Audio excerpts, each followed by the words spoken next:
हरे कृष्णा कृष्ण कृष्ण हरे हरे। हरे कृष्ण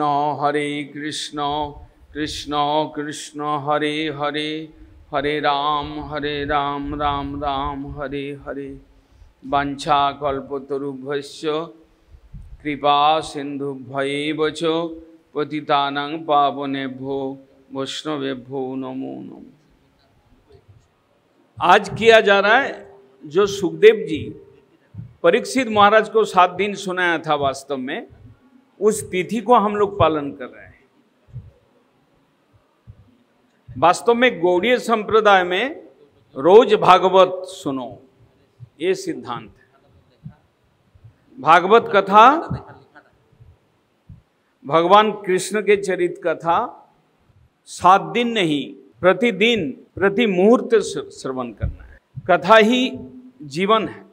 नवदा भक्ति के अंदर सबसे पहले जो बात आता है, प्रहलाद महाराज को जब उनका पिताजी ने पूछा सबसे श्रेष्ठ शिक्षा क्या है, पहले तो उन्होंने बोला कि बनौगतो जधरिमाश्रय। दूसरा बार आए और कुछ दिन पढ़ाकर जब दूसरे बार पिताजी उनसे पूछते क्या उत्तम शिक्षा किए, उन्होंने कहते हैं श्रवणं कीर्तनं विष्णु स्मरणं पाद सेवनम। नवदा भक्ति के अंदर प्रथम कथा सुनो। बिना साधु के मुंह से, बिना गुरु के मुंह से हरि कथा सुने तुम्हारा शुद्ध भक्ति में प्रवेश, शुद्ध भक्ति में आग्रह, शुद्ध भक्ति में तुम्हारा रुचि नहीं आ सकता। इसलिए भगवत कथा को सुनना ये भक्ति का पहला सीढ़ी है। कथा के श्रवण से, श्रद्धा के साथ आप जब कथा को सुनेंगे और कथा जब कान के द्वारा हृदय में प्रवेश करेंगे, कथा का एक शक्ति है, आपके अंदर श्रद्धा है और कोई वासना लेकर आप नहीं सुन रहे। पुराण में बहुत सारे कथा है कि प्रेत जोनि से मुक्त हो जाए और पाप ताप से मुक्त हो जाए, ये सब गौण कथा है, बाह्य। वास्तव में यस्यांग वै श्रेयमानायं कृष्णे परम पुरुषे भक्तिरुत्पद्यते पुंसांग शोक मोह भयापहा। भागवत में ऐसा वर्णन है कि जिस कथा को श्रवण करने से कृष्णे परम पुरुषे भक्तिरुत्पद्यते, भगवान कृष्ण के चरण में आपका विशुद्ध भक्ति प्रकट होगा, उत्पद्यते, उत्पन्न होगा। शोक मोह और भय ये जाएगा। ये श्रवण क्रिया का एक बाह्य फल है। वास्तव फल, मुख्य फल हरि में प्रीति हो, हरि भक्ति आपको। अतः हम लोग भक्ति कामी होकर भक्ति लाभ करने हेतु हम यदि बैठे सुने, बड़ा उत्तम होगा। और कथा श्रवण करने का वास्तव फल सबको प्रभावित करेगा और कथा बोलने वाले को दिल में भी बड़ा आनंद आएगा।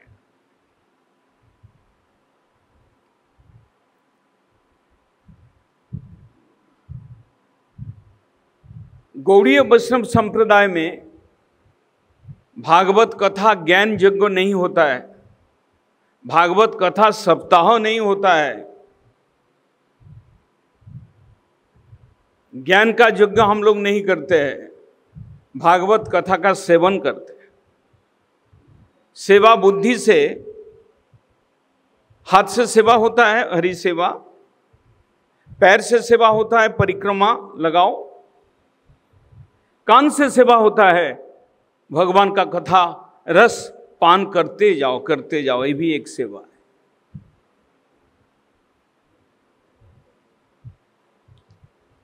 तो हम लोग सेवा बुद्धि से भागवत का सेवन करेंगे। ग्रंथराज भागवत विराजमान,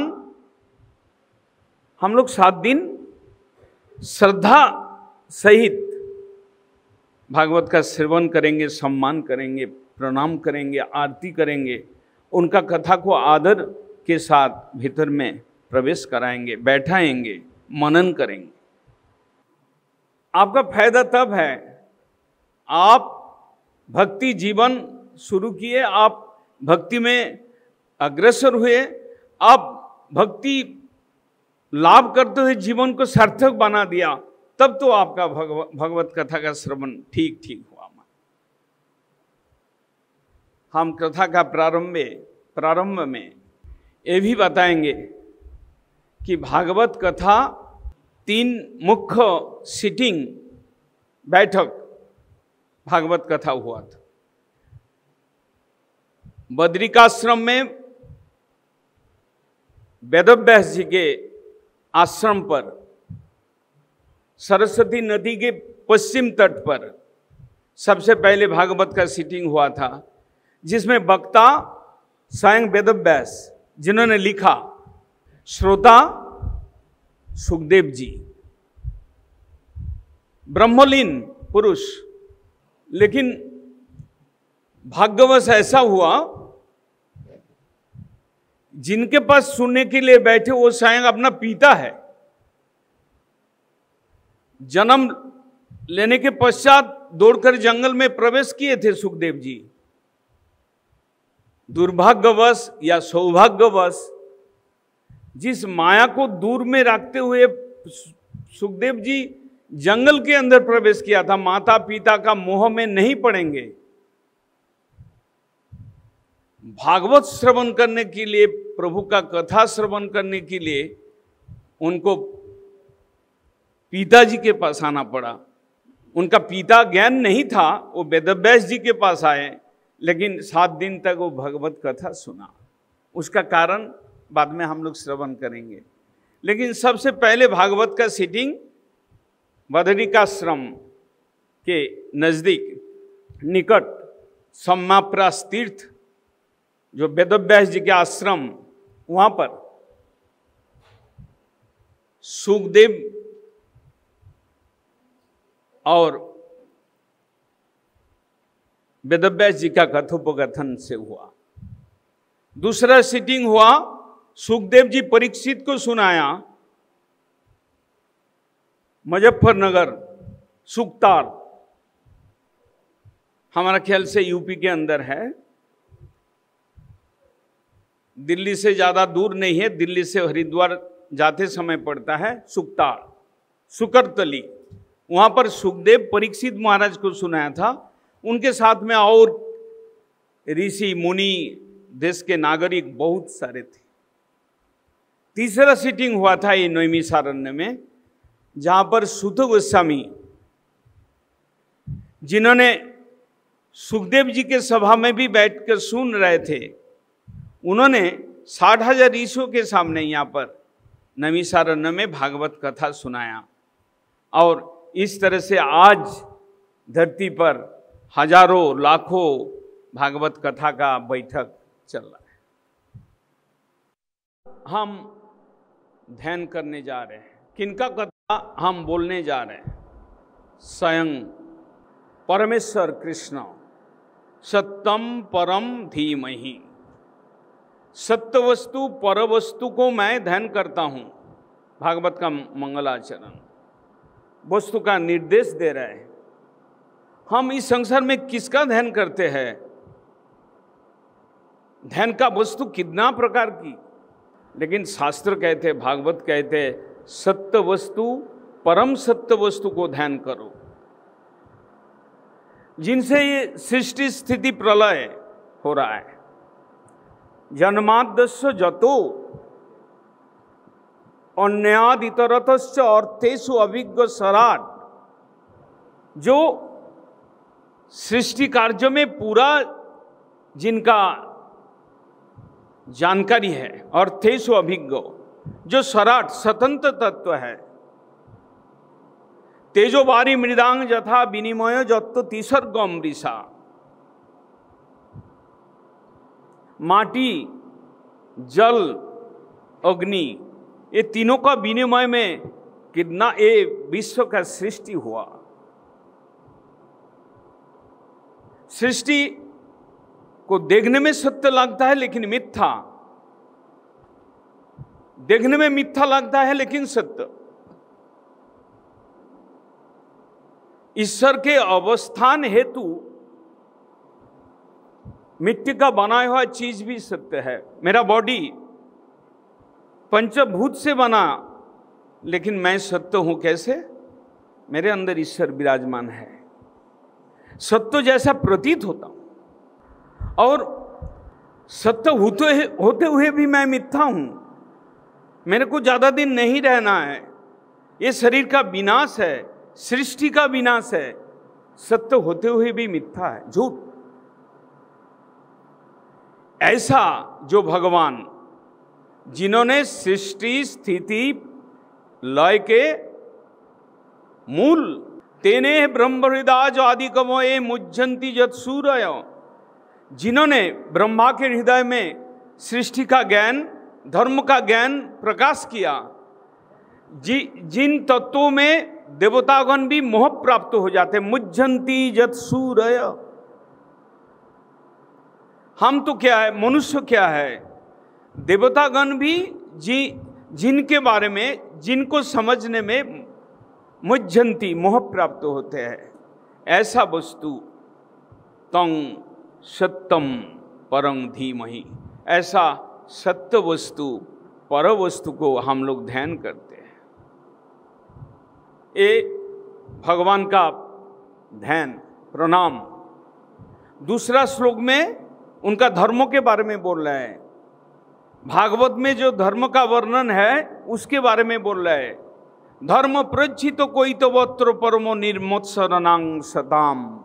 कितना प्रकार की धर्म, देह धर्म, समाज धर्म, परिवार धर्म, राजविद्या का धर्म, पुराणों में कितना प्रकार का धर्म वर्णन है। भागवत उन सभी से थोड़ा सा अलग है। कैसे अलग है? भागवत में ऐसा एक धर्म का वर्णन है जिसमें कोई माया का प्रवेश नहीं। जिस धर्म के चर्चा में, जिस धर्म का जाजन में, जिस धर्म का अनुष्ठान में माया, छल, कपटाई नहीं है। धर्म प्रज्जितो कोई तो वत्र, कपटता रहित, छलना रहित, छलना रहित। हमारा भागवत धर्म छोड़कर जितना धर्म है उसमें छलना है, उसमें सकाम भाव है। धर्म के बाहरी रूप एक है और अंदर का रूप और है। लेकिन भागवत धर्म, भक्ति धर्म निष्काम, भागवत धर्म निर्मल, भागवत धर्म भगवान के तोषण पर धर्म है। इसमें कोई छलना का प्रवेश नहीं है, स्थान नहीं है। धर्म प्रज्जित गईतव अत्र परमो निर्मोत्सरणांग सताम। ये निर्मल साधुओं के धर्म है, जिनका गद्दी है, जिनका टाइटल है महंत, महामंडलेश्वर, जगत गुरु, ये सब टाइटल है। ये टाइटल रहित धर्म भागवत धर्म निर्मत्स्य साधुओं का धर्म है। शरणागति के बल पर आप ईश्वर का भजन करें। ईश्वर का भजन के विनिमय में आप ईश्वर से कुछ प्रार्थना ना करें। आपका कर्तव्य के बुद्धि से नहीं, आप ईश्वर से, आपका सृष्टि है, उनको प्यार करना है, उनको प्रेम अर्पण करना है। इसके विनिमय में कुछ नहीं है। ऐसा कोई धर्म भागवत धर्म छोड़कर और कोई धर्म नहीं। इसलिए भागवत में दूसरा श्लोक में ही धर्म को क्लैरिफाई किया। इस धर्म में कोई मत्सर धर्म नहीं है। भागवत धर्म में केवल भगवान प्रभु, मैं सेवक। इसलिए गौड़ीय संप्रदाय में गुरु भी कृष्णदास है। गौड़ीय संप्रदाय में गुरु भी अपना चेला को प्रणाम करता है। इसलिए गौड़ीय संप्रदाय में गुरु एक सेवक अभिमानी है, कभी आपने को पूज्य अभिमान नहीं करते। निर्मत्सरानां सताम, इसमें भगवान और मेरा बीच में कोई दरार नहीं है। वो सेव्य तत्व है और मैं सेवक तत्व हूँ, इसमें और कोई घटकाली नहीं कर सकते, घटक नहीं है। इस धर्म के अंदर कोई प्रकार का लाभ, पूजा, प्रतिष्ठा का स्थान नहीं है। इस धर्म के अंदर कोई प्रकार का बिजनेस नहीं चलेगा। प्रहलाद महाराज ने जब नरसिंह भगवान उनको बोला कि तुम वर मांग लो, तो प्रहलाद महाराज ने बोला, आपको भजन किया, आपको समीरण किया और उसके बदला में आपसे कुछ मांग ले वर, नवई भृत्य सबई बनिक। वो भृत्य नहीं है, वो बनिक। और बनिक वृत्ति भगवान के साथ नहीं चल सकता है। जहाँ चलता हो वहाँ कली है, वहाँ माया है। भगवान के साथ बनिक वृत्ति नहीं। वो बनिक वृत्ति को प्रच्छित कोई तब बोला, छल कपटाई नहीं, उसमें रह नहीं सकता। इसलिए भागवत धर्म जाजन करना बड़ा कठिन है। वेदं वास्तव मात्र वस्तुम, भागवत धर्म में मेन विषय भगवान कृष्ण, वास्तव वस्तु, अवास्तव वस्तु नहीं। और अविनश्वर, कोई विनश्वर वस्तु है उसका चर्चा नहीं इस धर्म में। जो सच्चिदानंद घन तत्व है उनके बारे में। धर्म सच्चिदानंद वस्तु केंद्रित। धर्म यदि शरीर केंद्रित हो, धर्म यदि कमाने का इच्छा से हो, धर्म यदि मेरा पार्थिव सुख शांति के लिए हो, तो कैतव धर्म है। भागवत दूसरा श्लोक में इसको क्लियर किया। इसलिए कृष्ण मंदिर में भीड़ कम होता है, गौड़ीय मठ में भीड़ कम है। ऐसा उल्टा पलटा भागवत में बोल देते हैं, भागवत कथा में, प्रवचन में बोल देते हैं। यहाँ पर लाइन नहीं लगा रहता है, एकदम सुबह से लेकर शाम तक लाइन। पुजारी जी बैठ जाएंगे, माथा में तिलक टीका लगाएंगे, कुछ आशीर्वाद देंगे, ऐसा करते रहेंगे तो यहाँ पर भीड़ लग जाएगा। वास्तव में भागवत कथा श्रवण करना है तो भागवत का दूसरा श्लोक एकदम तन्न तन खंड खंड करके उसको समझने का कोशिश करे। प्रच्छित कोई तो ऐसा अगर धर्म आप जाजन करेंगे उसका फल भी बता दिया इसी श्लोक में। ईश्वर सद्द हृदय अवरुद्धते अत्र। भागवत धर्म करेंगे, आपके हृदय में भगवान आकर बैठ जाएंगे, भगवान आपका हृदय में बांध जाएंगे, वहां से हटने का इच्छा नहीं करेंगे। जब भगवान ने किसी समय बोले नारद जी को, नाहं तिष्ठामि वैकुंठे जोगिनां हृदय न च मद भक्ता जत्व गायंती तत्तिष्ठामि नारद। मेरा भक्त जहाँ पर मेरा गुणगान करते हैं मैं वहाँ पर रहता हूँ, मैं जोगियों के हृदय में नहीं रहता हूँ और मैं वैकुंठ में भी नहीं रहता हूँ। और एक कवि ने ऐसा लिख दिया, चौराष्टकम ब्रजे प्रसिद्धम नवनीत चौरम ब्रजांगनानां दुकुल चौरम पदाश्रितानां समस्त चौरम चौराग्य गण्डं पुरुषं नमामि। कृष्ण को चोर शिरोमणि बताया, उसमें ऐसे बोले, मन मानसे तामस राशि घोरे। मेरा शरीर, मेरा हृदय के अंदर तामस राशि, अंधकार, काम, क्रोध, लोभ, मोह, मत्सर्य भरा हुआ है। अगर आप भागवत धर्म जाजन करते करते आप हृदय को परिष्कार कर लिया, भगवान चाहता है, देखते हैं किसके हृदय में मैं जाके बैठूं, शांति से बैठूं। भगवान कहते हैं इस संसार में ज़्यादा से ज़्यादा भक्त तो मेरे को शांति में बैठने नहीं देता है।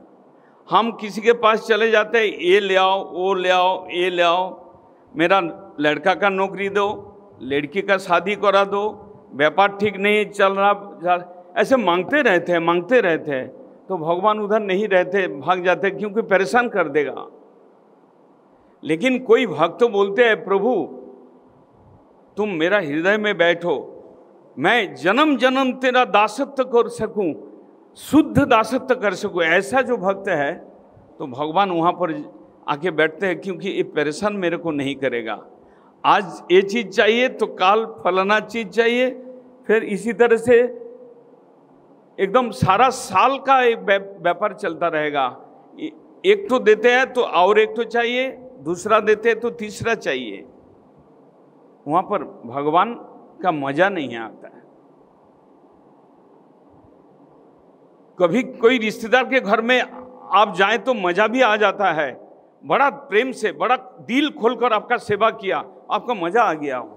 आप अगर भगवान के दरबार में गया, अगर भगवान को मजा नहीं आया तो आप किस चीज का भक्त है? भगवान को मजा आ जाएगा आपके त्याग से, आपके शुद्धता से, आपके पवित्रता से, आपके सेवा वृत्ति से भगवान का मजा आ जाएगा, तब ना भक्ति।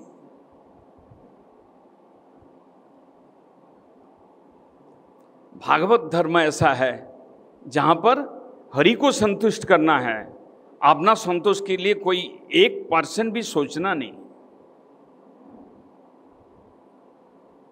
ब्रज गोपियां क्यों श्रेष्ठ थे? ब्रज गोपियां का इतना प्रभाव क्यों है? भक्ति मार्ग में, भक्ति जगत में ऐसा प्रभाव क्यों है? उन सभी में कृष्ण को सुख देना छोड़कर 0.1% भी अपना सुख के लिए चिंतन, प्रचेष्टा नहीं थी। तब जाके वो लोग श्रेष्ठ भक्त हैं। तब जाके कृष्ण का भूखा आया, नारद ऋषि बोलते हैं कि मैं कबीराज को बुला के ले आता हूं। बोला क्या कबीराज को बुला के ले आएगा? तुम ब्रज में जाओ ना, कबीराज बैठे हुए हैं। तो नारद ऋषि गया और सबको बोला कि कृष्ण का बुखार हो गया, क्या करना है, क्या करना है, क्या? ये बोलता है वो दवाई ले जाओ, ये बोलता है ये दवाई ले जाओ। तो नारद ऋषि बोलते हैं कि किसी भक्त का चरण रज चाहिए, चरण रज से उसका बीमारी ठीक हो जाएगा, बुखार। तो सबके पास मांगते मांगते गए। दुनिया में किसी ने बोलता है तुम पागल है क्या, भगवान को हमारा चरण धूलि देगा? तो नारद ऋषि ब्रज में गए और ब्रज गोपिया के पास जाकर जब बोले कि चरण धूलि चाहिए भक्त का, तो वो लोग अपना पैर झाड़ झाड़ कर नारद को दिया कि चलो अरे जाओ कृष्ण को जल्दी ठीक करो। तो ऐसा भक्ति कहाँ मिलेगा? ये है भक्ति। उसमें अपना अपराध, आप चरण धूलि अगर मैं भगवान को लिए दूं तो अपराध है, महापाप है। लेकिन गोपियों ने सोची थी कि ये अपराध से मेरा नरक गमन होगा, लेकिन कृष्ण तो ठीक हो जाएगा, ये विचार है। तो इसलिए भागवत श्रवण करने के लिए बैठने से, आप लोग में ऐसा भी भक्त है लाखों लोगों का पैंडल में बैठकर भागवत सुने हैं, और सन्यासी महाराज से आप क्या सुनेंगे? वही गाली देते रहेंगे सुबह से लेकर शाम तक। हम लोग का जीवन चरित्र ऐसा बना, हम लोग का भक्ति में ऐसा रुचि आया कि हम लोग शुरू से शरणागति के बल पर शुद्ध सेवा भावना से हम लोग आए और हम लोग का जीवन धन्य हो गया। यदि आप लोग के मन में, आप लोग के कर्णों से कोई कथा बैठ जाए शुद्ध भक्ति में आप लोग का रुचि हो जाए तो हमारा भागवत बोलना सार्थक हो जाए। तीसरा श्लोक में बोल रहे हैं, मंगलाचरण का तीसरा श्लोक। निगमो कल्पतरोर गलितं फलम। दो प्रकार के शास्त्र है, एक आगम शास्त्र, एक निगम शास्त्र है। आगम शास्त्र में तंत्र, अर्चन, विधान, ये सब आगम शास्त्र में है, और निगम शास्त्र में हरिकथा और साधु संग, ये निगम शास्त्र का। इसलिए भागवत धर्म में ज़्यादा यज्ञ, पूजा, अर्चना का विधान नहीं है। भागवत धर्म में शांति से बैठ के कान को भगवान को दे दो। भक्ति सिद्धांत सरस्वती प्रभुपाद ने बोला कि तुमको ईश्वर को पाना है, देखना है, तो तुम सबसे पहले साधु को अपना कान दे दो, तो तुम्हारा भगवान दर्शन हो जाएगा। कान से भगवान को देखो। आंख से भगवान को देखने जाओगे तो पत्थर आ जाएगा, लकड़ी आ जाएगा, पित्तल आ जाएगा, मिट्टी आ जाएगा। लेकिन कान से भगवान को देखोगे, अपराकित बुद्धि से भगवान को दर्शन करने का तुम्हें सौभाग्य। जितना शास्त्र है, वेद, पुराण, उपनिषद, इसको सुनने से तो 7 दिन सफिशिएंट नहीं होगा। वेद से आया वेदांत, वेदांत से उपनिषद, उपनिषद से पुराण, पुराण से आया उपपुराण, उसके बाद इतिहास, महाभारत, उसके लास्ट में आया श्रीमद् भागवत। तो इसे शास्त्र निर्जास, निचोड़ कर आया श्रीमद् भागवत। गौड़ीय संप्रदाय में चैतन्य महाप्रभु ने भी बचपन में अपना, जब 6 मास में रुचि परीक्षा होता है तो चैतन्य महाप्रभु भागवत को आलिंगन किया था, और चैतन्य महाप्रभु के संप्रदाय में केवल भागवत। यहाँ तक गीता का भी इतना प्राधान्य नहीं है। जो गीता लेकर कितना लोगों के घर में गीता अगर पढ़ने नहीं पाते तो कम से कम फूल तुलसी देते हैं, घर में रखते हैं, मंदिर में रखते हैं। गीता का लास्ट शब्द है शरणागति, और भागवत का शुरू है शरणागति। शरणागति से तुम भगवान का भजन शुरू करो, ये है भागवत। निगम कल्प तरोर गलितं फलम, सुख मुखाद अमृत दव संयुतम। समस्त शास्त्रों का निचोड़ है श्रीमद् भागवत। धीरे धीरे श्रवण करेंगे आप लोग। एकदम पका हुआ फल, केवल रस भरा हुआ फल। सुख मुखाद अमृत दव संयुतम। सुखदेव का मुंह से निकला जैसे एकदम अमृत। पीवत भागवतम रसमालयम। हे साधक, हे जीव, हे मनुष्य, हे भक्त, निरंतर इस भागवत रस का पान करो। मुँह रहो रसिका भुवि भावुका। हे रसिकगण, रसिक भक्त भी भागवत पान करते हैं, कर्मी भी भागवत रस पान करते हैं, ज्ञानी लोग भी भागवत रस पान करते हैं, और भक्त लोग, साधक लोग भी भागवत का रस पान करते हैं। भागवत ऐसा रस है कि जिनके कान के द्वारा जिनके हृदय में प्रवेश करेगा, आपके अंदर सकाम भाव है उसको भी हटा देगा, आपके अंदर बनिक वृत्ति है उसको भी हटा देगा, आपके अंदर आत्म तृप्ति, आत्म संतोष या अपना जस प्रतिष्ठा का वासना है उसको भी हटा देगा। केवल कृष्ण चरण में निष्किंचन अकिंचना भक्ति को पैदा कर दे। यह है भागवत। भागवत का पहला स्कंद में सूतो सौनक संवाद। भागवत और कुछ नहीं है, गुरु शिष्य संवाद। कोई प्रश्न करता है और गुरु उनको उत्तर देते हैं। सौनक ऋषि प्रश्न लेकर आया और सूत गोस्वामी नैमिषारण्य में उनको उत्तर दिया, वही श्रीमद् भागवत। फिर कथा प्रसंग में वो ले आते हैं सुखदेव जी परीक्षित महाराज से क्या प्रश्न सुना था और सुखदेव जी क्या उत्तर दिया था, उसी को सुनाएंगे। ऐसे घुमा फिरा कर गुरु शिष्य संवाद, यही श्रीमद् भागवत है। श्रीमद् भागवत का सृष्टि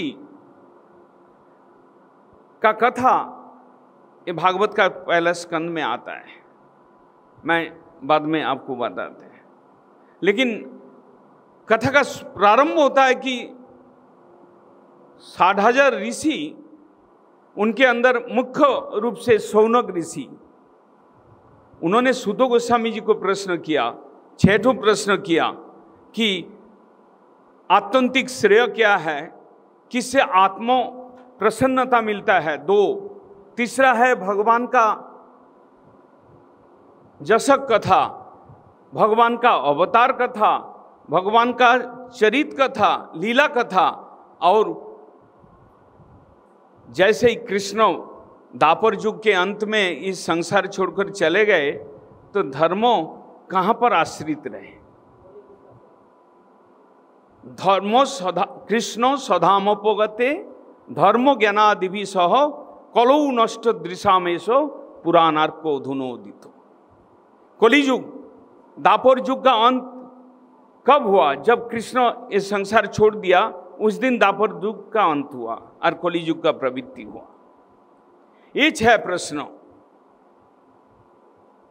आत्यंतिक श्रेय क्या है, कैसे आत्मा का प्रसन्नता होता है, हम संसार में क्या चाहते हैं, हमको रोटी मिल जाए, कपड़ा मिल जाए और रहने का जगह मिल जाए, घर, रोटी, कपड़ा और मकान, बस हम संतुष्ट हैं। और पूरा काल में ऐसे प्रश्न होता था, आत्मा का प्रसन्नता कैसे होगा, देह का प्रसन्नता नहीं। अगर देह का प्रसन्नता का बारे में पूछना है तो भागवत के पास जाना नहीं पड़ेगा, भागवत वक्ता के पास जाना नहीं पड़ेगा, कोई पंडित जी मंदिर में बैठा है उनसे पूछने से होगा लड़की का शादी कैसे होगा और हमारा पति का बीमारी कैसे जाएगा, किसी पंडित से पूछने से हो जाएगा। लेकिन भागवत बोलते हैं कि आत्यंतिक श्रेय क्या है, श्रेय मतलब जिससे हमारा कल्याण हो, वास्तव कल्याण हो। हम तो जानते हैं मेरे को पैसा अधिक मिल जाए तो मेरा कल्याण हो जाएगा, लेकिन ये सब बात आज का कॉन्सेप्ट है, कलियुग का कॉन्सेप्ट है, मूर्खों का कॉन्सेप्ट है। वास्तव में श्रेय क्या चीज है, वास्तव में हमारा मंगल कैसे होगा और आत्मा कैसे प्रसन्न तो होगा। मन प्रसन्न हो, देह प्रसन्न हो, हम खुश है, हमारा परिवार प्रसन्न हो, हम खुश है। कभी भी हमारा अंदर ये प्रश्न नहीं आता है कि मेरा आत्मा का प्रसन्नता कैसे होगा। भागवत वहाँ से शुरू होता है कि तुम्हारा आत्मा प्रसन्न कैसे हो। 6 प्रश्न किया, उसके अंदर ये सबसे पहला प्रश्न और श्रेष्ठ प्रश्न है कि किससे मेरा आत्मा का प्रसन्नता होगा, आत्म प्रसन्नता। उसका उत्तर में सूत गोस्वामी जी बोल रहे, सबई पुंसांग परो धर्मो जतो भक्ति अधोक सजे अहितु की अप्रतिहता जय आत्मा सुप्रसिद्ध। श्रेय क्या है, मंगल क्या कैसे होगा। परो धर्म का जाजन कीजिए, परो धर्मो ईश्वर में भक्ति, अचला भक्ति, शुद्धा भक्ति, अहितुकी भक्ति, अकिंचना भक्ति, अकाम भक्ति, जिससे कि आत्मा का प्रसन्नता। हम लोग तो आपने को पहचानने में भूल जाते हैं। हम फलाना आदमी है, हम वकील है, हम डॉक्टर है, हमारा पिताजी का नाम यह है, हम उस नगर के वासी हैं, हमारा लड़का है ये, यही सब परिचय में हम जानते हैं। लेकिन वास्तव में मैं कौन हूँ? शास्त्र कहता है कि तुम शरीर नहीं हो, तुम केवल मन नहीं हो, तुम आत्मा हो, सोल। शरीर और मन आत्मा के आश्रय में रहता है। आत्मा शरीर के आश्रय में नहीं रहता है, आत्मा चेतन सत्ता है, उसको हम देख नहीं पाते हैं, इतना सूक्ष्म है। गीता पढ़ते हैं तो उसमें देखिए, ममई वंश जीवों के जीवो भूतो सनातन। कृष्ण बोल रहा है अर्जुन, ये जितना जीव है सनातन है, ये भी मरते नहीं हैं, ये मेरा ही अंश है। हम लोग तो बोलते हैं हाय हाय मर जाएंगे, हाय हाय करते रहते हैं, लेकिन वास्तव में आत्मा का मृत्यु नहीं है। आत्मा ईश्वर के अंश है, आत्मा ही मैं हूँ। और आत्मा के साथ जो दो चीज है, एक बुनियान है, एक केमीज है। हमारा स्थूल शरीर है, ये पांचों भौतिक शरीर, रक्त मांस हड्डी से बना हुआ, और हमारा एक सूक्ष्म शरीर है, वो मन बुद्धि अहंकार। ये दो शरीर लेकर आत्मा संसार में विराज कर रहे हैं। जिस दिन आत्मकल्याण, जिस दिन आत्मचेतना आ जाएगा, हम स्थूल और सूक्ष्म शरीर से मुक्त होकर हम ईश्वर की सेवा में पहुंच सकते हैं, मुक्त हो सकते हैं। सूत गोस्वामी का कहना है कि वही जीव का श्रेय है जिसके द्वारा वो भगवान का भक्ति करते हैं, और भगवान का भक्ति करने से उसी से आत्म प्रसन्नता होगा। दो प्रश्न का उत्तर एक श्लोक में दिया, उससे और ज़्यादा व्याख्यान भी और कई श्लोक हैं, लेकिन समय थोड़ा होने के कारण मुख्य रूप से हम बोलते जाएंगे। पूरा भागवत, दूसरा तीसरा जितना द्वादश स्कंदात्मक भागवत है, भागवत द्वादश स्कंद है, और भागवत भगवान का विग्रह है, मूर्ति है।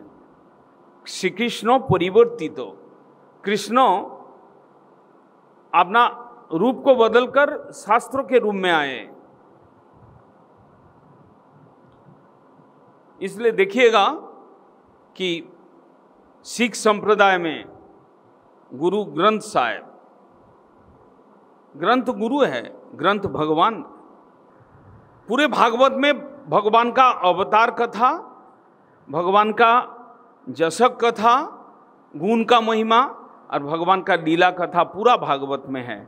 और ये पांचवा प्रश्न है। छठा प्रश्न बड़ा इंटरेस्टिंग है। शौनक ऋषि ने पूछा कि भगवान कृष्ण जब चले जाते हैं, कली का प्रवृत्ति होता है, कलिकाल शुरू होता है, उस समय धर्म किसके आश्रय में रहेगा? धर्म के बारे में कहाँ जाने से हमको सही दिशा मिलेगा? सूत गोस्वामी पाद कहते हैं, कृष्ण सधामोपगते धर्मो ज्ञानादि भी सह कलौ नष्ट दृशामेश पुराणार्कोधुनोदित। कृष्ण जब अपना सधाम में चले जाते हैं, ये कलिकाल का प्रवृत्ति होता है, और नष्ट दृशाम, कलिकाल के जीव दृष्टिहीन संपन्न होगा, अंधा होगा। तो हम लोग तो बहुत अच्छी तरह से देख रहे हैं, थोड़ा पावर कम होता है तो चश्मा का दुकान में चले जाते हैं, बड़ा हाई पावर, और नहीं तो हम लोग लेंस डाल लेते हैं। भागवत बोलते हैं कि कलौ नष्ट दृशाम, कलिकाल के जीव दृष्टि शून्य है, अर्थात शुभ दृष्टि शून्य है। अपना हित कैसे होगा, वो दृष्टि में अभाव रहेगा कलियुग के। केवल काम क्रोध लोभ से पीड़ित होकर अंधा हो जाएगा कलियुग के जीव। देखिए ना, रास्ते में चलते फिरते शहर में कितना उलझन, कितना झगड़ा, कितना टेंशन। आज जीवन अशांत है, देश अशांत है, हर एक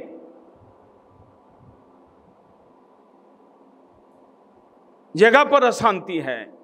किस लिए है? कलौ नष्ट दृशाम। बहुत कम आदमी के शुभ दृष्टि रहेगा, बहुत कम आदमी के अंदर विवेक युक्त दृष्टि रहेगा। अविवेकी, अविवेक जिसके अंदर विवेक नहीं हो, वो आंख में चाहे कितना ही देखे, शुभ नहीं देखेगा, खराब चीज को ही देखेगा, अच्छा चीज को नहीं देख पाएंगे।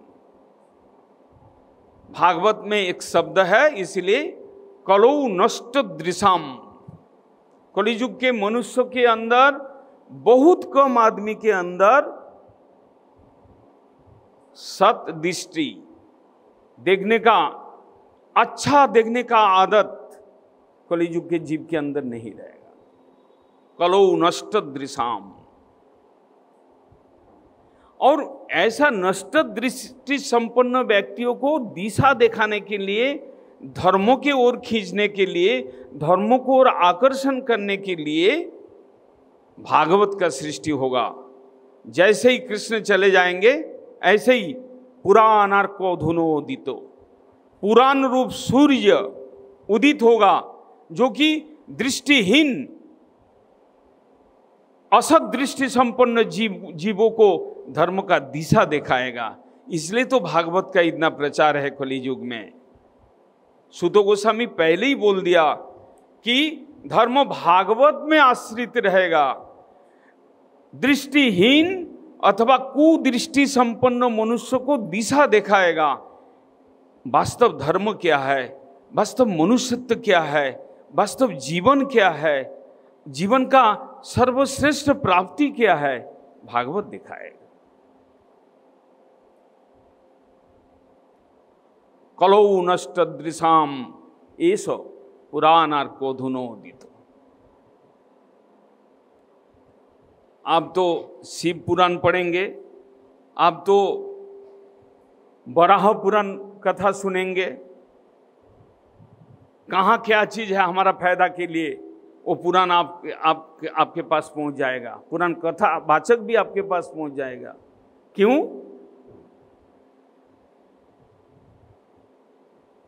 हम तो साधु के पास नहीं जाएंगे, पंडित को बुला लेंगे। साधु के पास जाने में तकलीफ है, टाइम बर्बाद है। गौड़िया मठ में थोड़ा बहुत भीड़ लगेगा तो समझ लेना पड़ेगा कि खिचड़िया और खीर का भीड़ है। वास्तव में कथा सुनने का भीड़ नहीं होगा। ब्राह्मण आपका धर्म को, आप धर्म को समझते, ब्राह्मण आपको धर्म बताएगा। ब्राह्मण आपका हिसाब किताब देख लेगा, आपका अंदर क्या तकलीफ है देख लेगा, आपको पूजा पाठ कराएगा, दक्षिणा आप कितना ज़्यादा देते हैं वो ठीक समझ लेगा। ब्राह्मण बताएगा आप वराह पुराण पढ़िए, प्रेत जोनि से आपका मुक्त हो जाएंगे आप। वराह पुराण और कितना कितना पुराण है। लेकिन भागवत कहते हैं, सूत जी कहते हैं कि कलियुग का जैसा ही प्रवृत्ति हुआ, पुराण महापुराण रूप सूर्य श्रीमद् भागवत का उदय होगा, जो धर्मों का ठीक ठीक दिशा को दिखाएगा। पुराणार्कोधुनोदितो।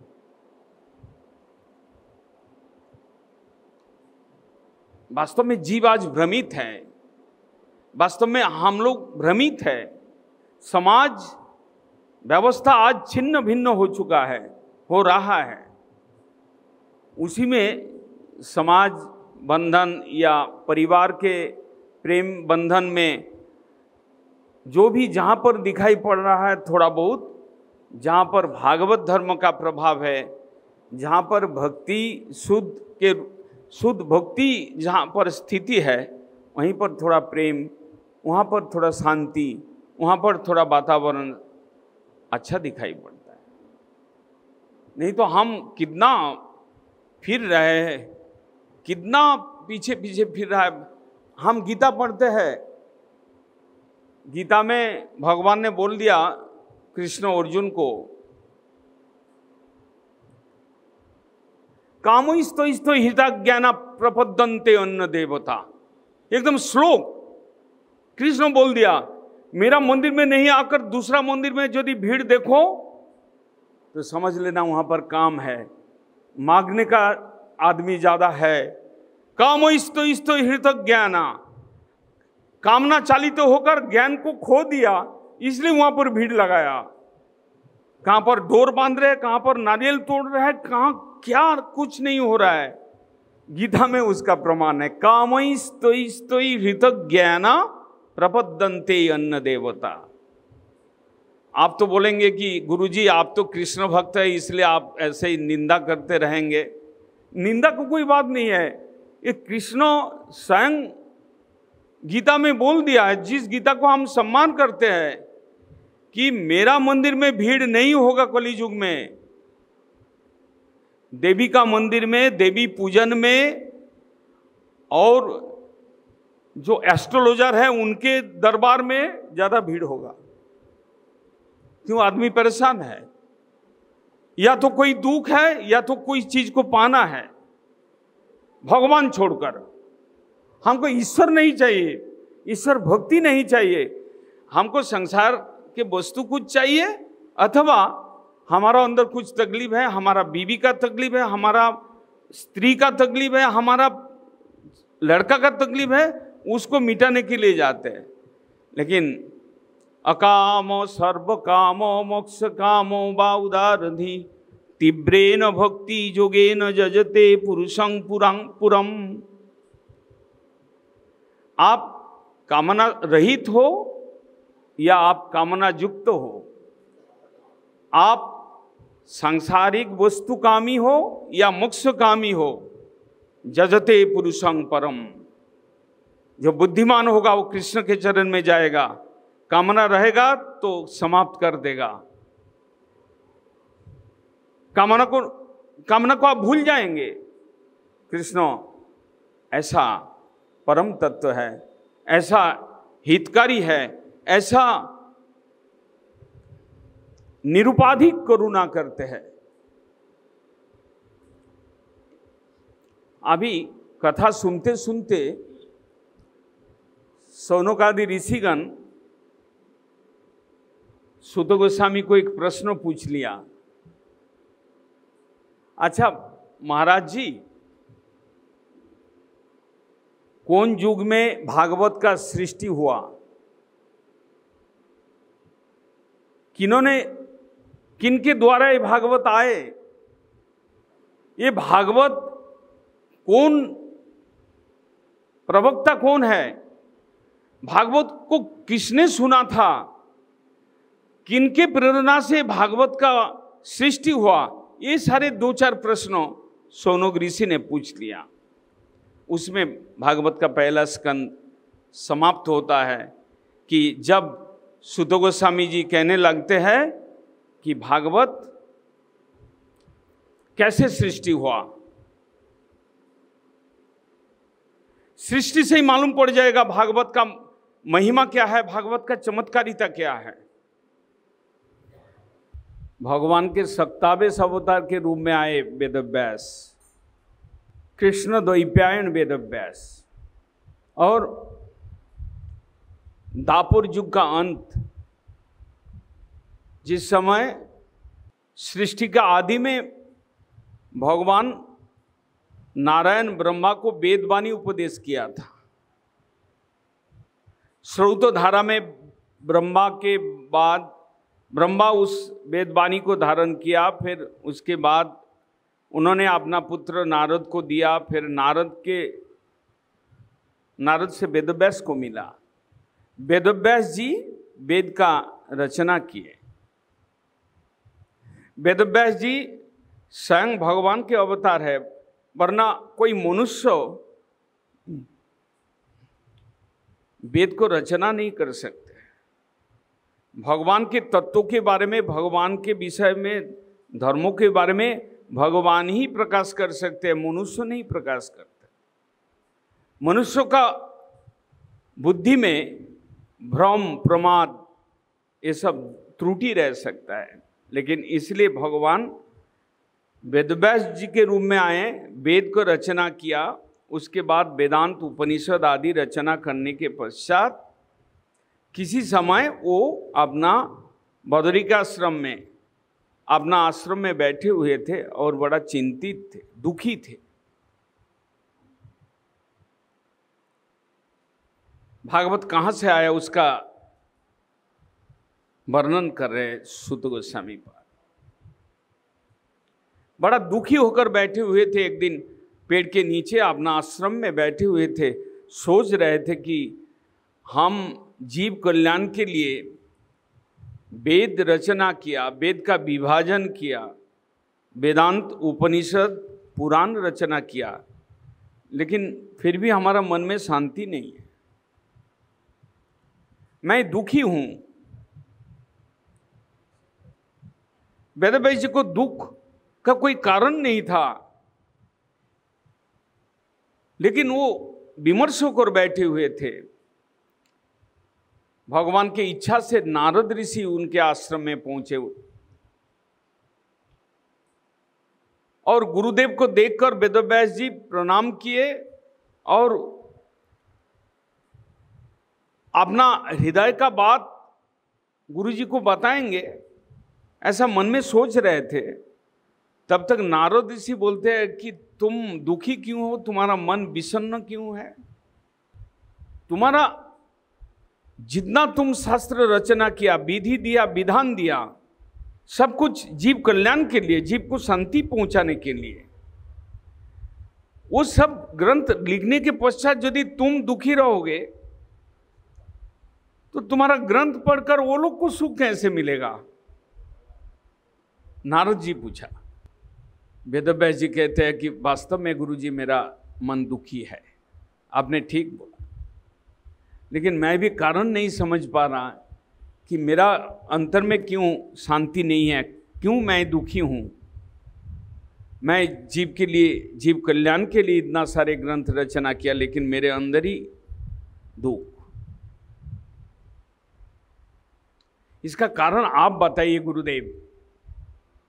वेदव्यास जी नारद को ही बोले कि मैं तो समझ नहीं पा रहा, आप बताइए गुरुदेव, मेरा अंदर क्या त्रुटि हो गया, मेरा अंदर कुछ गलती हुआ, मेरे से कोई गलती हुआ होगा जिसके कारण मैं दुखी हूं। नारद ने तब मुस्कारे और कहे कि वेदव्यास जी, मेरा बात को तुम श्रवण करो, निश्चित रूप से तुम कहीं पर गलती किया। कहां किया? मेरा मन ऐसे बोलता है, जथा धर्मादयस्य अर्था मुनिवर्जानु कीर्तिता न तथा वासुदेवस्य महिमा ही अनुवर्णिता। नारद बोलते हैं कि वेदव्यास, तुमने धर्म, अर्थ और काम, मोक्ष, ये चार चतुर्वर्ग, इसको दिलाने के लिए, इसको लाभ करने के लिए धर्म, अर्थ, काम त्रिवर्ग और चतुर्वर्ग है मुक्ति।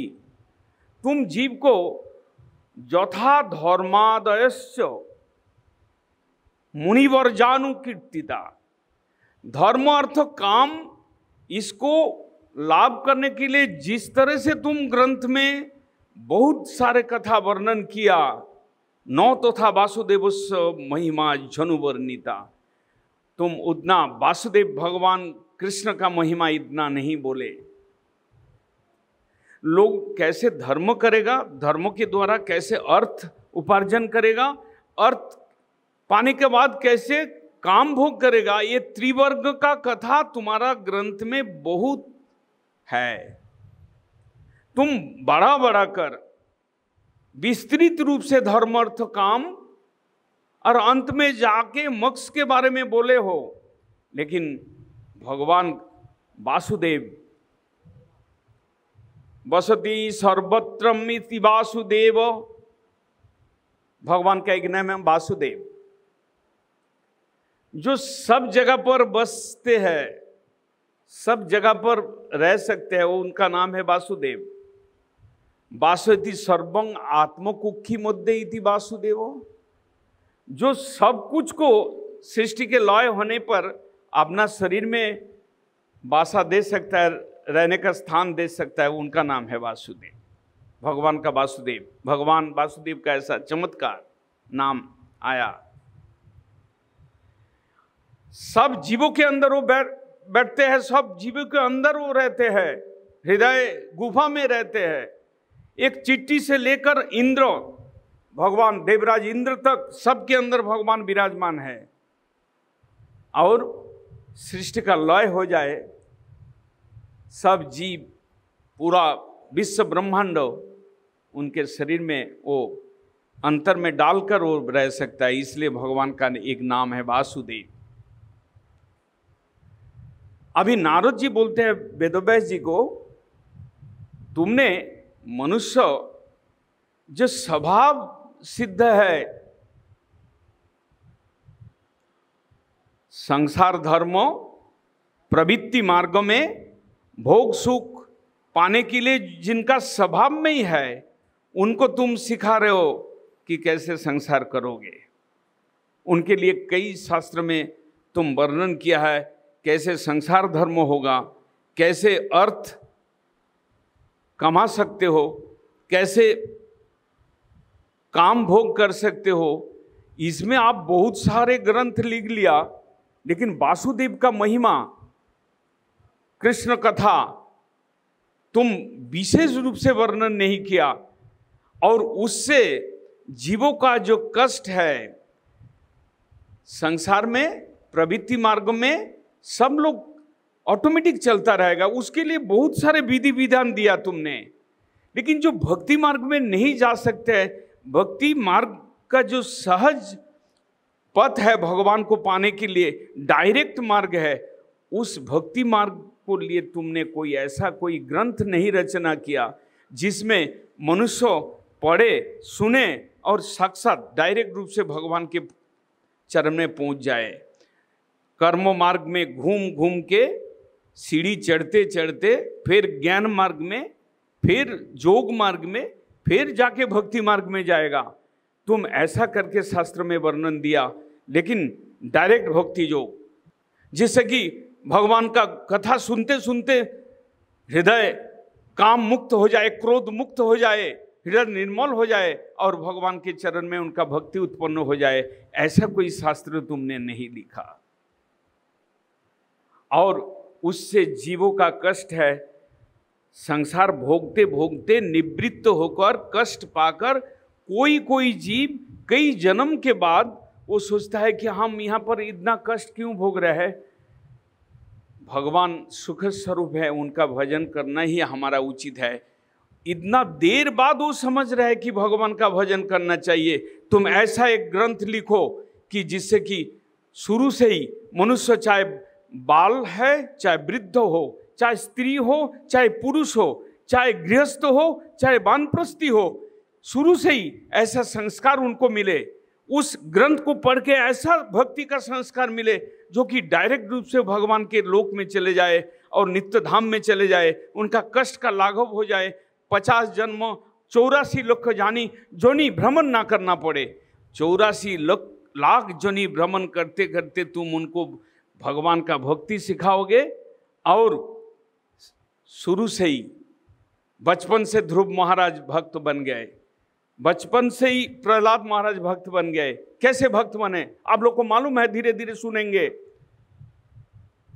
ध्रुव महाराज थोड़ा सा सिंहासन में बैठने का लालच से भगवान का भजन करने गए, उनको मालूम हो गया कि भगवान सत्य है और सब मिथ्या। प्रहलाद महाराज मातृगर्भ में थे और नारद ऋषि उनका माँ को हरि कथा सुना रहे थे, भागवत कथा, उससे उनको भक्ति हो गया, डायरेक्ट मार्ग मिल गया। कितना बड़े बड़े विपत्ति आए उससे, वो उसको झेल लिया। नारद जी कहते हैं कि वेदव्यास तुम भक्ति योग में समाहित होकर ईश्वर का ध्यान लगाओ, कहाँ गलती है पकड़ा जाएगा। अंतर्जामी तुमको बता देगा कि तुम्हारा अंदर क्या गलती हुआ। भक्ति योग में ध्यानस्थ होकर वेदव्यास जब गुरुजी चले गए और भक्ति योग में समाहित होकर ध्यान में बैठ गए, अपश्यत पुरुषं पूर्णं मायांच तदपाश्रयम्। जैसे ही वो ध्यान में बैठ गया, भगवान आकर, परम पुरुष भगवान को देखते हैं, उनके पीछे तरफ, भगवान के पीछे तरफ माया को देखते हैं और बीच में जीव आत्मा सब अपना कर्मों को भोग कर रहा है, छटपटा रहे हैं, क्लेश भोग कर रहा है। वेदव्यास जी ने देखा, भगवान ने उनको बोला कि तुम शुरू से ही जीव को संस्कार दो, ऐसा एक ग्रंथ लिखो, भक्ति मार्गी के लिए एक ग्रंथ लिखो, डायरेक्ट भक्ति योग का वर्णन हो ऐसा ग्रंथ लिखो जिसमें छोटा उम्र से ही कोई अगर उस ग्रंथ का चर्चा में पड़ जाए तो उसको डायरेक्ट भक्ति योग मिल जाएगा। इस संसार में नाना जोनी उनको भ्रमण करना नहीं पड़ेगा, तो तुम्हारा आत्म कल्याण होगा, तुम्हारा आत्म प्रसन्नता होगा। वेदव्यास जी नारद ऋषि के कहने पर भक्ति योग में समाहित होकर कृष्ण को देखा, माया को देखा और जीव आत्माओं को देखा, कैसे भगवान को बिछड़कर वो इस संसार में कष्ट पा रहा है, प्रवृत्ति मार्गों में कैसे दुख भोग रहा है, दुख झेल रहा है।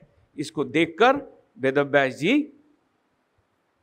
श्रीमद् भागवत ग्रंथ का रचना किया, जिसका हर पद में कृष्ण का गुणगान है, जिसके हर पद में भक्ति और रस, भक्ति रस एकदम हर अक्षर में, हर शब्दों में, हर श्लोक में भक्ति रस डाल दिया है वेदव्यास जी। इसलिए श्रीमद् भागवत का अध्ययन करना, श्रीमद् भागवत का श्रवण करना, श्रीमद् भागवत धर्म को जाजन करना सर्वश्रेष्ठ। वेदव्यास जी श्रीमद् भागवत रचना कर दिया, सर्वश्रेष्ठ ग्रंथ और समस्त शास्त्रों का निचोड़। अभी सोचने लगा कि मैं इस ग्रंथ को किसको पढ़ाऊंगी, किसी को तो सिखाना पड़ेगा, वरना वो लोगों को कैसे सिखाएगा, दुनिया को कैसे सिखाएगा। तो शौनक ऋषि का प्रश्न था कि भागवत कब रचना हुआ, भागवत कौन रचना किया और भागवत सबसे पहले किसको सुनाया। वेदव्यास जी सोच रहे कि हमारा ये ग्रंथ सुनने का योग्य कौन है। जो लोग माया मृग है, संसार, स्त्री, पुत्र, परिवार को छोड़कर एक मिनट भी नहीं रह सकता है, उनको हम भागवत कैसे पढ़ाएंगे। भागवत पढ़ाने के लिए कोई पात्र ढूंढ रहे वेदव्यास। ढूंढते ढूंढते उनका मन में याद आया, मेरा ही तो लड़का जो 16 साल मातृगर्भ में रहा, जन्म लेते ही मेरा तरफ नहीं देखा, जंगल में भागा। वही सुखदेव जो है वो निष्काम है, वो माया मुक्त है, वो ब्रह्मलीन है, वही असल भागवत पढ़ने का यज्ञ है। इसलिए हम उसी को पढ़ाएंगे। लेकिन पढ़ाएंगे कैसे। जन्म लेते ही पापा पापा, मामी मामी बोल के पुकारा नहीं है, एकदम सीधा जंगल में पहुंचे थे सुखदेव जी। तो वो उस लड़का को हम कैसे वापस ले आए। वो तो ब्रह्ममय है, ब्रह्मलीन है, वो तो संसार का क्लेश को समझते थे, इसलिए वो ब्रह्म का चिंतन करते हुए जंगल में चले गए। जन्म लेते ही मातृगर्भ से निकल नहीं रहे थे, क्योंकि उनको मालूम था कि हम मातृगर्भ से जन्म लेंगे और माया हमको पकड़ लेगा। इसलिए ज्यादा दिन मातृगर्भ में रहे और उसके बाद निकलते ही जंगल में भाग रहे थे। ऐसा शायद कोई इतिहास हो कि मातृगर्भ में इतना साल रहना और मातृगर्भ से जन्म लेने के बाद जंगल में भागना, ऐसा कोई दृष्टांत तो सुखदेव छोड़कर और नहीं है। वेदव्यास जी मन में चिंतन कर रहे, उस लड़का को हम कैसे भागवत पढ़ाएं। सोचते सोचते उनका अंदर एक बुद्धि आया। सुखदेव जी जंगल में घूमते थे, किसी एक जगह पर वो ज्यादा टाइम रुकते नहीं थे। गो दोहन काल, एक गाय को दूध निकालने में जितना टाइम रहता है, साधु पुरुष गृहस्थ के घर में उतना टाइम, उससे ज्यादा टाइम नहीं रहता है। और सुखदेव तो मुक्त पुरुष है, वो ज्यादा टाइम नहीं, कहीं पेड़ के नीचे थोड़ा सा बैठ गया, फिर उसके बाद चल दिया। वेदव्यास जी ने बुद्धि लगाया। जंगल में लाकड़ी काटने वाला कठुरिया होता है, लाकड़ी काटने वाला, जलानी लकड़ी। एक कठुरिया को पकड़ कर ले आया वेदव्यास। उनको श्रीमद् भागवत का जो मुख्य मुख्य श्लोक है उनको सिखाया। 8-10 श्लोक उनको पढ़ाया, उनको कंठस्थ कराया, जिसमें कृष्ण का गुण वर्णन हो, ऐसा मुख्य मुख्य श्लोक सिखाया। और वेदव्यास जी ने उनको बोला कि तुम जंगल में जब लकड़ी कटोगे, वो श्लोक का उच्चारण करते रहना, गाना गाते रहना, तुम्हारा कल्याण है और जो सुनेगा उसका भी कल्याण है। किसी समय वो श्लोक का उच्चारण कर रहे हैं और सुखदेव जी बगल से जा रहे थे, कान में आया, ऐसा सुंदर ब्रह्म के गुण है। निर्गुण का जब गुण है वो है कृष्ण। निर्गुण ब्रह्म है। ब्रह्म कोई वास्तव में कोई मूर्ति नहीं है, ब्रह्म निराकार है। इसलिए है कि भगवान के शरीर के ज्योति अंग, लाइट, इफाल्जेंस, उसको ब्रह्म बोलते हैं। वास्तव में ब्रह्म का अलग अस्तित्व नहीं है। कृष्ण का ही शरीर का जो ज्योति है उसी को ब्रह्म कहते हैं ज्ञानी लोग। लेकिन ज्ञानी लोग को मालूम नहीं है कि ब्रह्म के निर्गुण वस्तु का भी गुण है। वेदव्यास जी को मालूम था कि भगवान निर्गुण वस्तु का गुण है। वो अपना कठोरिया को सिखा दिया। जैसे ही सुखदेव के कान में आया, सुखदेव रुक गए और वो कठोरिया को पूछते हैं कि मैं तो निर्गुण वस्तु में निष्ठा प्राप्त हूं, मेरा चित्त को भी आकर्षण कर रहा है तुम्हारा ये गाना तुम कहां से सीखा? वो गाना गाते ही जा रहे, श्लोक पढ़ते ही जा रहे कठोरिया। जैसे ही सुखदेव जी बोला, अरे तुम क्या मेरा बात पर क्यों नहीं ध्यान दे रहे हो? तो बोला, बताओ कि तुम्हारा ये जो गाना है कहां से सीखा? ये गाना तो इस सृष्टि में नहीं दिखाई पड़ता है। सृष्टि में तो गाना है अपना लड़की का गाना, अपना लड़का का गाना, अपना गाना, अपना पुत्र को गाना, अपना जस प्रतिष्ठा का गाना है। लेकिन ये कोई दूसरा गाना गा रहे हो तुम। निर्गुण वस्तु भगवान, उनका गाना वो गा रहे थे श्लोक में। उससे आकृष्ट होकर सुखदेव जी बोला कि तुम ये गाना कहाँ से सीखा? बोला, मैं एक साधु से सीखा, एक ऋषि। तो बोला कि मेरे को ले चलो वहाँ पर। तो बोला कि कठोरिया बोला कि आओ मेरा साथ।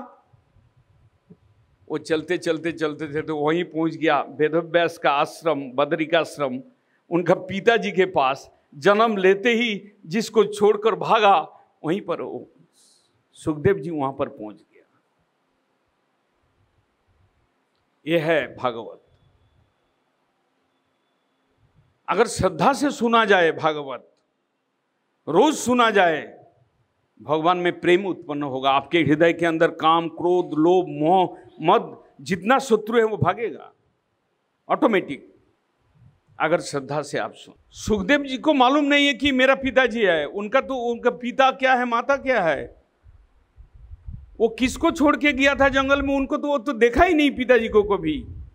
जब काठुरिया लेकर उनको पहुंचाया तो सुखदेव जी उनको प्रणाम किया और कहते कि आप मेरे को परम ब्रह्म का गुण सुनाइए, मैं गुण सुनना चाहता हूं, मैं उनमें आकृष्ट हूं। जगतगुरु भक्ति सिद्धांत सरस्वती प्रभुपाद, जिन्होंने गौड़ीय मठ का प्रतिष्ठा किया, उन्होंने किसी समय कहते थे इस दुनिया में कोई चीज का अभाव नहीं है, दारिद्र्य नहीं है। एकमात्र दारिद्र्य है कि भगवान का कथा में रुचि, कृष्ण कथा का अभाव है, और कोई चीज का अभाव नहीं है संसार में। वो कृष्ण कथा अगर हो गांव गांव में, घर घर पर, तो मनुष्य का क्लेश समाप्त हो जाए। वेदव्यास जी, उनको भी मालूम नहीं है कि मेरा पुत्र है। वो तो पुत्र का मुंह भी नहीं देखे। सुखदेव जी को सुनाया, 7 दिन तक भागवत का कथा सुनाया बदरी सब। वही फास्ट सिटिंग है भागवत का। सुनते सुनते सुनते सुनते सुखदेव जी का मन एकदम आकृष्ट हो गए। ये बात कैसे मालूम पड़ा? दूसरा स्कंद के कथा में आएगा। जब सुखदेव जी परीक्षित महाराज, शापभ्रष्ट परीक्षित महाराज को 7 दिन कथा सुना रहे थे, उस समय उन्होंने स्वयं प्रकाश किया कि परिनिष्ठित विनोर्गुण ने उत्तम श्लोक लिया, गृहीत चेता राजर्षि आख्यानम यदितमान।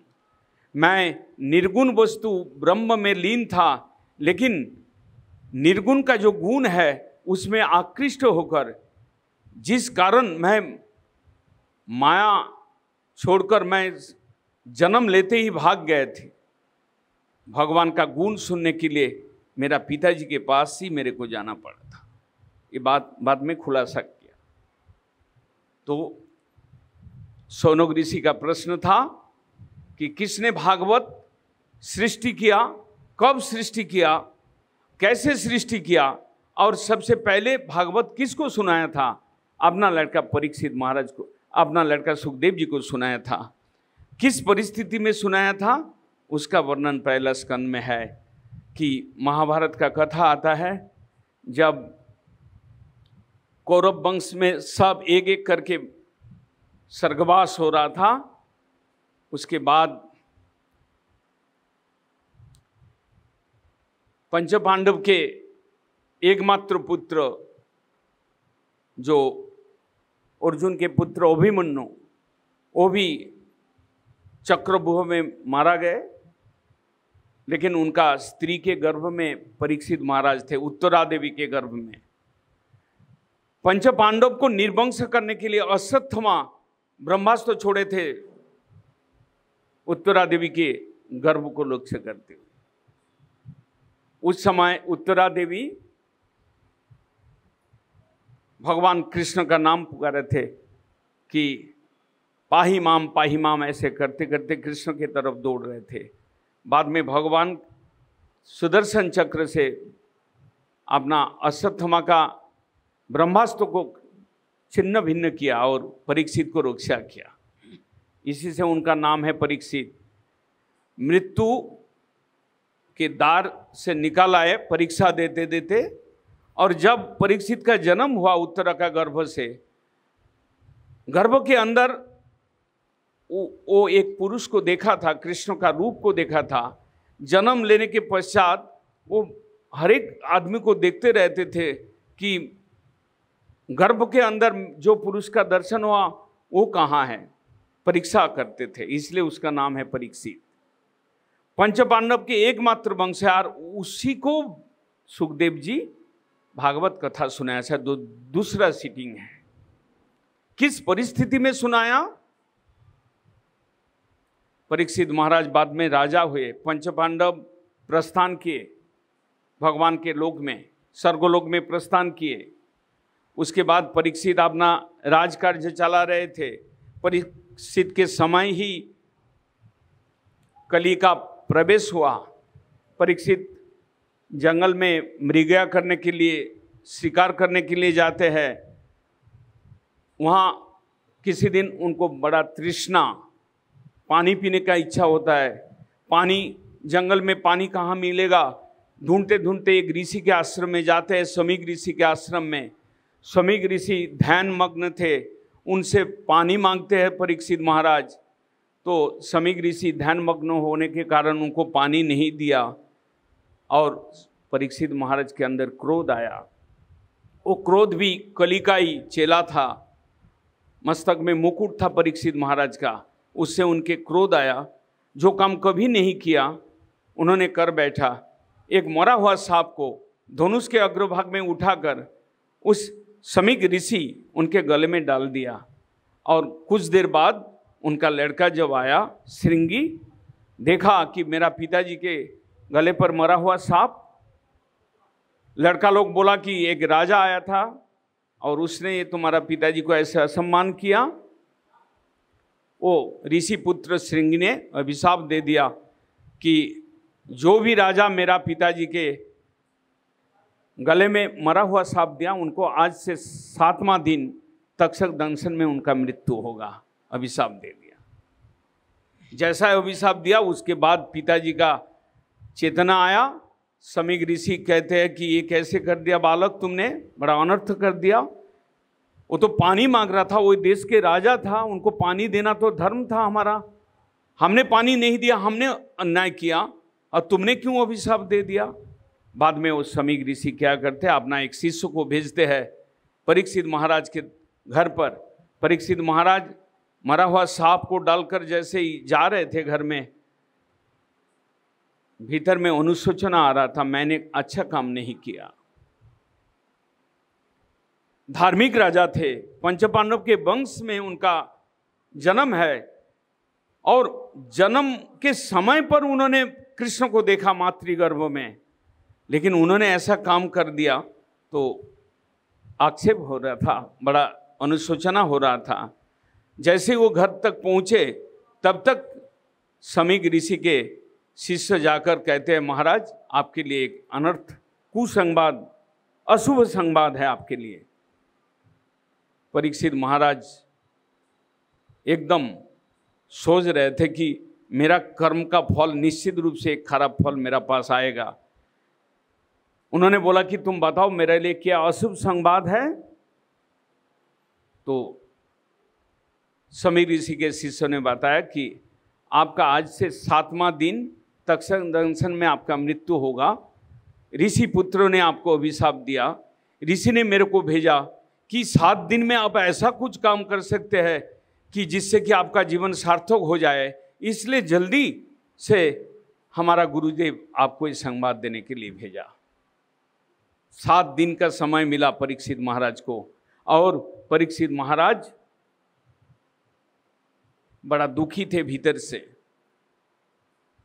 मुकुट खोला, कपड़ा बदला, राज पोशाक बदल लिया, एक साधारण साधु वेश लेकर गंगा के किनार पर जाकर बैठ गए। प्रायोपवेशन, आमृत्यु अनशन, 7 दिन और क्या खाना है, बहुत कुछ खा लिया। अभी ईश्वर चिंतन, अभी जीवन का श्रेष्ठ कर्तव्य क्या है, वो सबको पूछने लगा। जैसे ही परीक्षित महाराज गंगा के तट पर बैठ गए, इस भारतवर्ष के सब मुनि ऋषि, राजन्य वर्ग और जितना पब्लिक, सब ने देखा कि इस देश का राजा का मृत्यु होगा 7 दिन में। सब लोग दुखी होकर वहां पर पहुंचे। जो भी मन में लगा, परीक्षित महाराज सबको पूछता है कि 7 दिन में मैं ऐसा क्या काम कर सकता हूं जिससे मेरा कल्याण हो जाए, श्रेष्ठ लाभ मुझे मिले, मेरा आत्म शांति हो। ऐसा पूछते रहे। नाना मुनि नाना प्रकार बात बोलते रहे। तब तक भगवान सुखदेव के रूप में वहाँ पर पहुँच जाते हैं। सुखदेव जैसे ही पहुँचते हैं, सब मुनि ऋषि खड़े होकर उनका सम्मान करते हैं, और सब मुनि ऋषि बोलते हैं कि सुखदेव जी तुम्हारा प्रश्न का ठीक ठीक उत्तर देगा। तो परीक्षित महाराज समाहित होकर सुखदेव को प्रणाम किया, और प्रणाम करते हुए उनको बैठने का आसन दिया। उसके बाद उनसे पूछने लगा, म्रियमानस्य किम कर्तव्यम, मृत्युशील मानव को क्या करना चाहिए। मृत्यु के द्वार पर बैठे हुए मनुष्य को लिए सर्वश्रेष्ठ कर्तव्य क्या है। हमें मालूम नहीं है कि हार्ट अटैक आज रात को होने वाला है या मठ से जाते जाते रास्ते में होने वाला है, हमको मालूम नहीं। हम 7 दिन भी जी सकते हैं, 7 घंटा जी सकते हैं, 7 मिनट भी हम जी सकते हैं, और 7 साल भी हम जी सकते हैं, लेकिन मृत्यु का कोई ठिकाना नहीं है। सुखदेव जी परीक्षित महाराज के लक्ष्य करते हुए मनुष्य जीवन का सर्वश्रेष्ठ कर्तव्य क्या है, दूसरा स्कंद में उस कथा को बोलते हैं। दूसरा स्कंद में अभी सुख परीक्षित संवाद। सुखदेव जी का प्रश्न है, म्रियमानस्य दत्कार्यम, मृत्युशील मानव का क्या श्रेष्ठ कर्तव्य है। आहार, निद्रा, भय, मैथुन, हम ये 4 काम में डूबे हुए हैं। आहार, निद्रा, भय, मैथुन अंचम सामान्य मेतम पशु भी नरानाम धर्म ही तेसांग अधिको विशेषो धर्मे न हीना पशु भी समाना। किसी महापुरुष ने लिखा है कि 4 काम हम लोग करते हैं, खाना खाना, निद्रा जाना, रक्षा करने के लिए व्यवस्था करना संपत्ति को, और काम भोग करना। ये 4 काम वास्तव में पशु में और हमारा में कोई अंतर नहीं है। मैं मनुष्य है, कोई हम डिग्री ले चुका है, कोई हम धनी घर में जन्म लिया है, किसी का अंदर रूप बड़ा अच्छा है, लेकिन एक पशु और एक मनुष्य, 4 चीज उनके अंदर कॉमन है। खाना, रहना, अपना रक्षा करना, सोना और काम भोग करना, ये 4 चीज कॉमन है। लेकिन धर्मो ही तेषां अधिको विशेष, धर्म हमारा लिए विशेषता है। एक कीट पतंग, एक पशु, वो धर्म का बारे में उनका ज्ञान नहीं है, लेकिन मनुष्य हम है, हमारा अंदर धर्म चेतना है। हम अच्छा बुरा समझते हैं, किससे हमारा कल्याण होगा, किससे हमारा हानि होगा, वो बुद्धि हमारा पास है। इतना होते हुए भी हम अगर अच्छा काम जो पशु करते हैं उससे अच्छा काम नहीं करेंगे तो निश्चित रूप से हम ठग जाएंगे, निश्चित रूप से हम मनुष्य नहीं है, पशु के समान है, शास्त्र कहते हैं।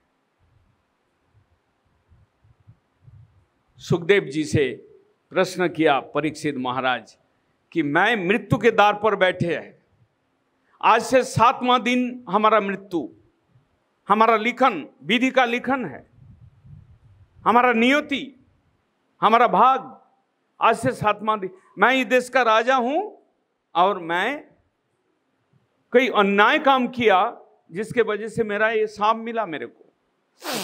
आप बताइए गुरुदेव कि मैं अपना मृत्यु के उस पार कैसे जा सकता हूं?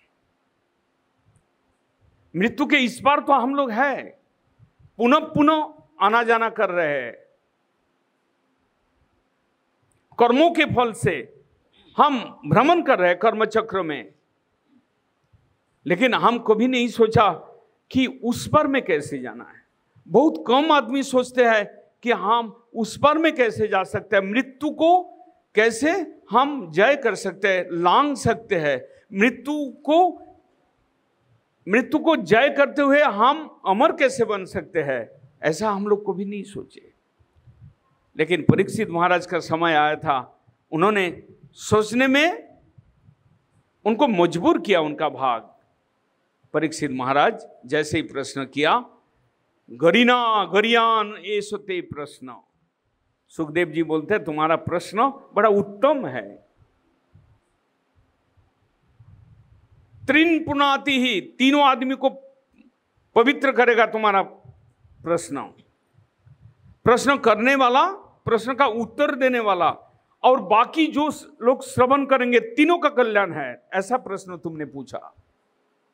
म्रियमानस जत्कार्यम पुरुषस्य ये सर्वथा, पुरुष के लिए, मनुष्य के लिए, मृत्युशील मानव के लिए कौन सा ऐसा कर्म है जिससे कि आप बताएं, जिससे कि हमारा चरम कल्याण हो सके।